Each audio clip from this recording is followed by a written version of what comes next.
بسم اللہ الرحمن الرحیم۔ حضرت ابو مسعد یہ فرماتے ہیں کہ ایک بزرگ ہماری طرف آیا، مدینہ کی طرف، اور وہ نبی کریم صلی اللہ علیہ وسلم کے صحابہ میں سے تھا۔ وہ فرماتے کہ وہ سفر کر کے آیا،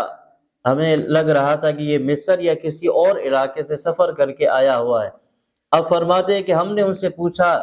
کہ آپ بتائیے آپ کا کیا ارادہ ہے، آپ کہاں جانا چاہتے ہیں؟ تو انہوں نے بتایا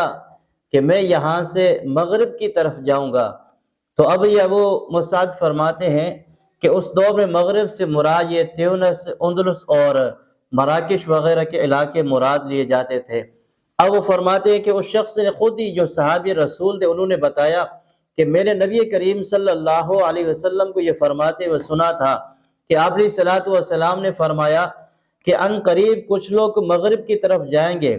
اور آپ علیہ الصلوۃ والسلام نے فرمایا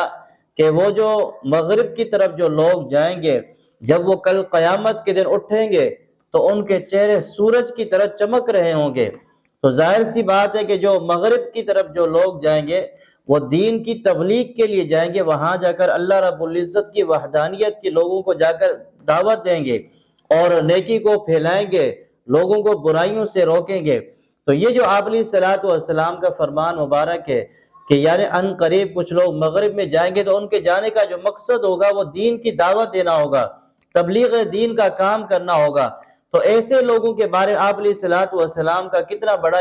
پیارا فرمان ہے کہ آپ علیہ الصلوۃ والسلام فرماتے ہیں کہ کل قیامت میں جب یہ اپنے قبروں سے نکلیں گے تو قبروں سے نکلنے کے بعد ان کے جو چہرے ہوں گے وہ سورج کی طرح چمک رہے ہوں گے۔ تو اللہ رب العزت بھی فرماتے ہیں کہ یأمرون بالمعروف وینہون عن المنکر، آپ لوگوں کو نیکیوں کا حکم دیتے رہیں اور انہیں آپ برائیوں سے روکتے رہیں۔ جب آپ یہ دین کا کام کریں گے، لوگوں کو دین کی دعوت دیں گے، اس کا فائدہ یہ ہوگا کہ کل قیامت میں آپ کا چہرہ سورج کی طرح چمک رہا ہوگا،